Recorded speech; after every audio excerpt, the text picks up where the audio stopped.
And it's in my complex. Dave, the legend himself, Lipschitz, am I pronouncing that correct? Yes. Well, depends who you are. Yes. I haven't got a lisp, so I think I've pronounced it correctly. Some do it the other way around. Correct. Yeah. I'm trying to be as well trained in the English vernacular as possible. Yes. The legend himself, Dave Lipschitz. I will introduce him, but he really does need no introduction. If you follow South African surfing and its heritage, we're here in J-Bay. It's the WSL Open 2023. I've got to say a massive thanks to Sharon and her team for letting us use this space down at African Perfection. I've also got to say a massive thanks to my associates over at Wavescape. Here we go, Mr. Dave Lipshitz. I've managed to get one of the stalwarts, one would say, the originators of this competition that we're sitting at. How are you doing, sir? I'm good, thank you. Thank you very much for coming down. It's a pleasure. Appreciate your time. Let's pretend that the audience don't know who Dave Lipschitz is. Let's pretend the audience doesn't know who Dave Lipschitz is. And for the younger generation, let's embellish them and help them understand what Surf Center meant. Let's help them understand when you first started surfing here in J-Bay. Let's rewind the clocks a bit. Okay. Floor is yours. Okay. Well, I think I first surfed here in 1967. I was a teenager. Okay. And it was, we came here via Bulawayo. Okay. We went to Bulawayo for a function and drove back here, and I surfed here for the first time. Wow. Yeah. 1967. 1967. Were you also one of the crew that were camped down at the under the Milkwoods? 1968 I camped here. 1967 my parents brought me. I was a little young for camping. All right. But yeah. Okay. And what board were you riding? Naturally a longboard, but can you... No, it was a Clive Barber free and easy. It wasn't a longboard. It was a 7-foot board. Okay. I'd just come down from a longboard. I never got to surf a longboard here. We'd sort of started the transition. So, yeah, it was 67 or 68. That's when we started riding shorter boards. Yes. Yeah. And at that time, I mean, surfing in J-Bay was a cool time to be here because, there were hardly any of the crowds that we see, hardly any of the homes that we see. Yeah. It was just a little piece of farmland that had been converted into a campground at the point. Yes. But there were quite a few people. I mean, there were Americans and Australians staying in the area, and it was, it wasn't crowded, but there were people. Yes. It was an exciting time for me. I was still a youngster, and it was really fun. And so as you progressed from being a youngster, teenage, learning to surf in J-Bay, did you then move to J-Bay permanently? Eventually, in 1975, I think, around there, I moved to J-Bay. Okay. I was in my early 20s, and I moved in with a guy called Larry Levine, who was a surfboard manufacturer in J-Bay, and we lived together for quite a long time until I left to go overseas in 78 or 79, around there. We'd spent a few years overseas. Okay. And then I came back when Larry left. He went to Australia, and he somehow got hold of me in California. I don't know how he did it. I was trying to think about that because there was no WhatsApps or anything. So it must have been somehow he got a phone call through to me. Okay. From Jeffries. Yes. Our phone number was 252 at the time. On the switchboard. So you just say, put me through... Find Dave Lippy in America. I don't know how their ladies did it, but they obviously did. And he told me he's leaving for Australia, and I must come and take over the surfboard factory. We'd worked together a little bit before that when we were living together, but I'd never done it professionally. Yes. So, I spent my 70s here as a rep, selling watches and jewelry from here to Southwest Africa and to Durban, but my base was here. So is it fair to say that you're kind of like a natural-born salesman back in the day? I got thrown out of university. Yeah, my father was in the business, so he gave me a job and said, go and sell stuff, and I learned that way. Mm. Yeah. And surfing all the while? Oh, yes, there was always a board on the seat next to me. But those, luckily, they were quite short, so they fitted inside a car. And, yeah, off I went to Lipshitz and Walvis Bay and all the way back up to Richards Bay and through the country. It was a really good experience, but you missed a lot of surf because you were in Uppington and places. I dare say you surfed some of the breaks up the west coast, like Ace Out. Well, yeah, In those in those days we didn't know about that very good one at Donkey. Bay, but we surfed a place called Guns, and there was a little farm just north of Walvis Bay that Swakopmund, in fact, that we could go and surf. It was a very good right-hand point, but there was a farmer there with a gun, so you had to avoid him. But if you could get past him, you got some really good right-handers. And there were guys living in Swakop that and Walvis that knew how to get there. So Did you ever get shot at? no, I never saw a farmer. I thought maybe it was just a legend thing that they tried to keep everyone away, so they told you not to go there because you're going to get shot at. But yeah, Classic. it was interesting. But then, So how did you segue from selling watches and jewelry into being part of, in terms of the surf industry? Well, like I say, I left here in 1978 and went to Hawaii and then to Australia and then to California. And funnily enough, I was a chef in the Navy when I did my service. And I worked as a chef throughout the world. As just in those days, you were a cook, not a chef. Yes. And so that's how I made money to.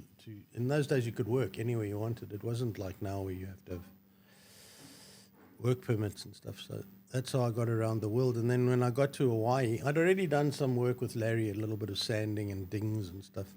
I started working at a place called Tropical Blends. It was a surfboard factory in Waiua, which was close to the North Shore. And I started sanding boards there. I wasn't very good, but I learned. Okay. And slowly but surely they showed me a few tricks. Mm. And when I came back, I knew a little bit. But, Did you meet some of the old Hawaiian legends Oh, of yeah. the time? Yeah. No, there was, they'd all come here. Yes. So I'd met them here. And then obviously when I went there, they reciprocated very nicely. Yes. Yeah, Ben Iper, Randy Rarick, those guys were Dane Keller. really... he was a bit younger. Okay. But you didn't meet the Duke, did you? No, I didn't. I don't. No, I think he lived on the South Shore, if I'm not Okay. mistaken. I never saw him. Okay. But yeah, there was it was a really nice time. There was a guy called Chris Lundy, who was part of the Pipeline Underground, Okay. who surfed here with me, and we got very close and friendly. And when I went there, he picked me up at the airport, and I stayed with him for a couple of days until I got settled. And I got to know the guys at the Pipeline Underground, which was a sort of a different bunch of people to the normal, and it was very nice to be with them. They were really good guys. Mm. A guy called Jeff Hornbaker, he was a photographer. He was part of that crew, and Yes. a guy called Brian Buckley. He became a very good shaper, but in those days, a guy called Court Gion, Gion, he was the shaper for those guys, and he shaped me a couple of boards that were fantastic. Amazing. And I spent a whole winter in Hawaii, and then I went to Australia and went up to a place called Byron Bay and got a job as a chef and stayed there for a few months, six months. Any hairy core moments from those days of traveling? You know, People love drama. So yeah, listen, in those days, traveling was a lot easier, things weren't as hectic. But, I mean, yeah, when you're surfing in Hawaii in those days, there wasn't a lot of people looking after you. So there was quite a few incidents in the water more than out. My board hit me and I had to go to the hospital, and you get into the hospital and they look at you and say, well, where's the money? You're bleeding from the face, but you've got to pay first. Didn't have a lot of money, but somehow or other they managed to patch me up, and then surfing Sunset was Pretty gnarly. Had a few pretty bad hold downs and wipeouts and stuff, but I was young. It didn't really matter. I wouldn't do it now. Too scary. So we fast forward through to coming back to South Africa. I understand that you were part of the sea flight journey. Yeah, I was in California when Larry Levine, who had Levine Surfboard, said, I'm leaving, do you want the factory? So I said, fine, I'll come and take over the factory. Yes. And I was making Levine surfboards for a few months with every intention of carrying on making Levine surfboards. But Larry lasted 3 or 4 months in Australia and came back. And so I had to find a name. And while I was in Hawaii, I was part of a group who helped two brothers, the Condon brothers, Ron and Bob, making a movie called Sea Flight, which was a surf movie. And I was just helping them carry stuff and do stuff. And the Sea Flight, the name Sea Flight comes from a ferry that was an inter-island ferry that was plying its trade in Hawaii. So I got hold of Ron and I said, can I use the name to make surfboards? And he said, sure. And that's how it started, Sea Flight. So yeah, I am the owner and always have been of Sea Flight. There's never been anyone else owning Sea Flight. Glenn Darcy was working for Thompson's in Durban at the time, and I had a shaper called Hayden Jerem from Cape Town. And we started this little factory, and I had to learn quickly how to manufacture surfboards at that level, at a professional level. I knew how to do it, but you needed to. So I made a few mistakes, and then within a few months we got it right.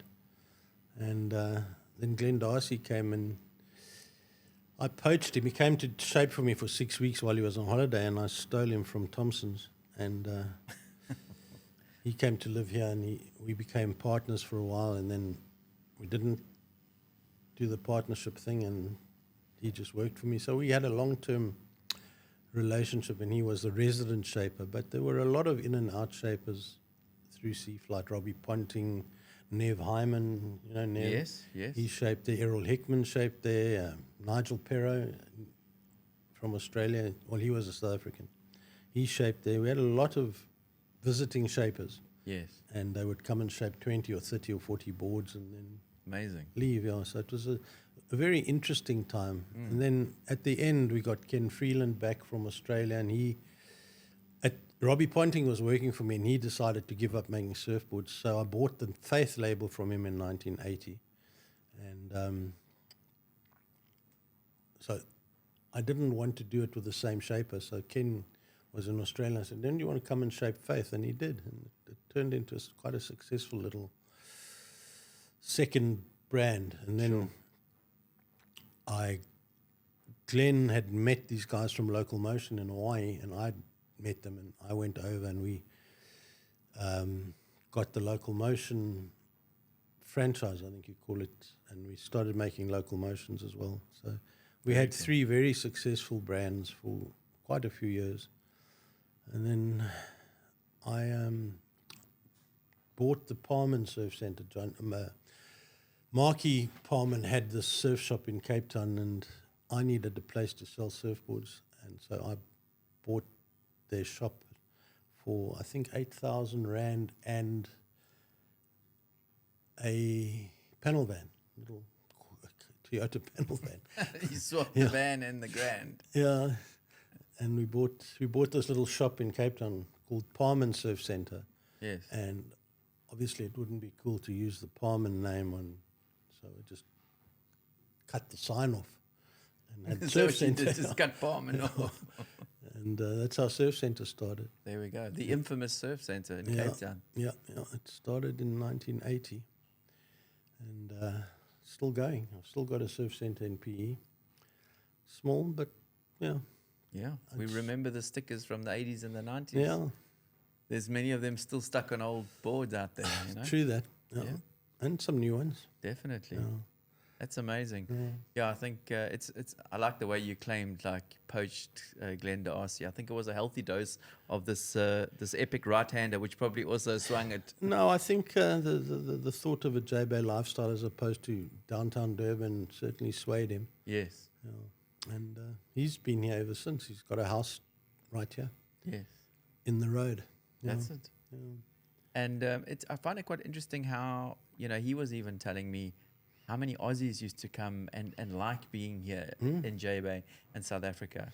Yeah, all the time. Especially in the 70s, we always had, when Larry and I lived together, there was always some Aussie Yes. that Larry had met or I'd met that was staying in our house.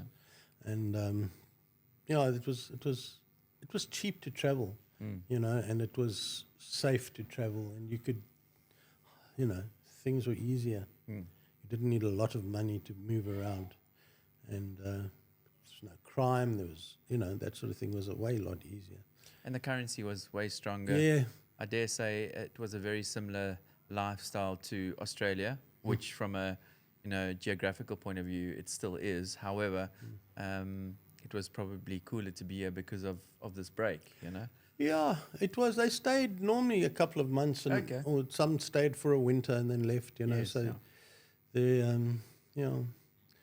and then obviously through the middle of that sea flight period, I needed a glasser, and Larry knew Ari, Sharon's ex-husband, Ari Kroc. Yes. That's Big Ari, we call him, and we got him to come over, and he was glassing for us for a couple of months, and then Sharon saw him, and he was a tall, big Australian fella, so she grabbed him.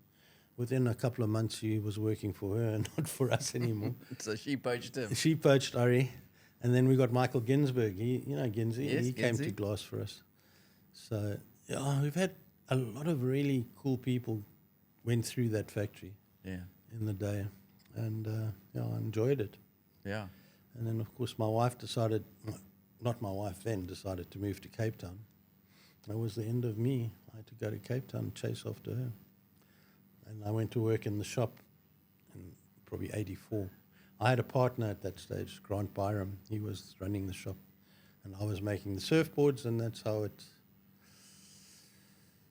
stayed Evolved, for a while. yeah. Yeah. And then I sold the factory to Glenn and Kenny Freeland, who just passed away. Yes. Yeah.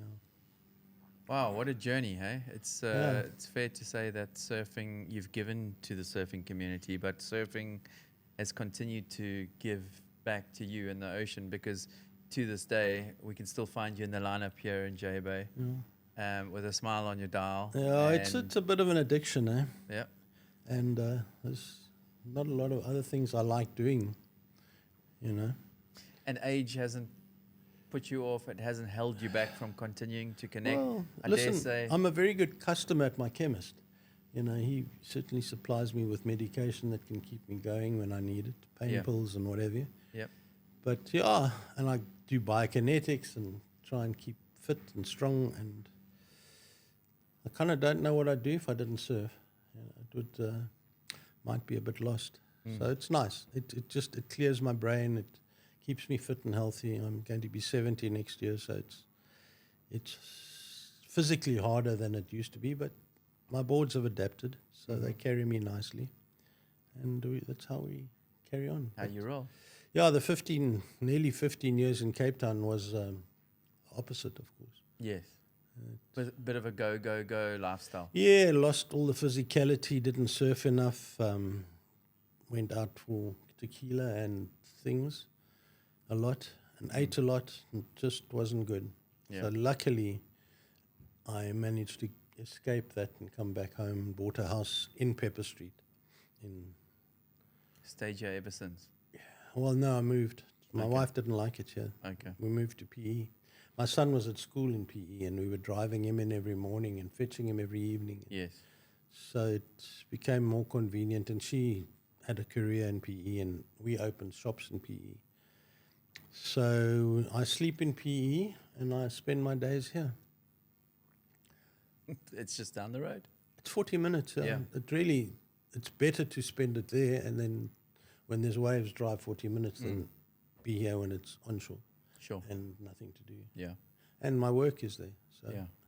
it's Makes a, sense. it's an effort. Yeah. You know, the driving is an effort, but it's a worthwhile effort. Yeah. People ask me what's the surf like in PE, and I can't tell them. I have no idea.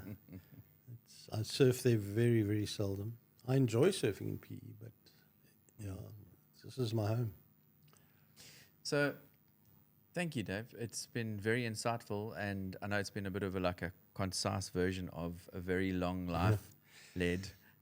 But if you could give one nugget of gold of advice to the younger generation in this world of a lot of haze right now, what would it be with your years and years of experience?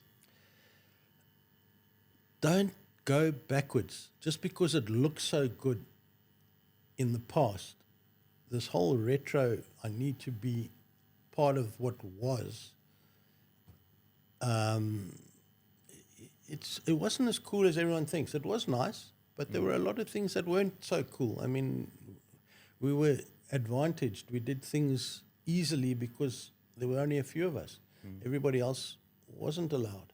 So, and people with money throughout the world were able to do things that everybody else couldn't. So don't think that the past is so cool. It is cool, but rather look to the future and improve what is good now than keep going backwards. No insult intended, but they're riding these big log single fins because they think it's cool. Well, all we wanted to do when we were riding big log single fins was hit the lip, do re-entries, do cutbacks. There's a new nose riding necessity at the moment that, to me, it's interesting to watch, but go forward. What was before, the reason we stopped doing it was because there was something better. You know, try and do better than go backwards. That's my little nugget of advice. That's interesting. That's a good one. Well, that's on that bombshell, I'd like to say thank you, Dave, for spending a bit of time here, having a Been chat. a pleasure. Thanks for joining us on Shredding the Gnar, which is what this is called, by the way. Shred the Gnar, the gnarly. Oh, the And, gnarly. I yeah, thought the Gnar, spelled I thought- Gnar. I thought it was bilious in Afrikaans. Gnar, ek voel 'n bietjie gnar. Yeah. Okay. Well, sometimes Been I a had pleasure. some guests that have made me feel a bit gnar, Yeah. but thankfully, much love and respect. Thank you. And if you spot Dave out in the lineup, be sure to give him a smile and a whoop and a wave. Yeah, Dave, Well, it's been a privilege. Thank thanks, you very Brett. much. Appreciate it. no worries. Shred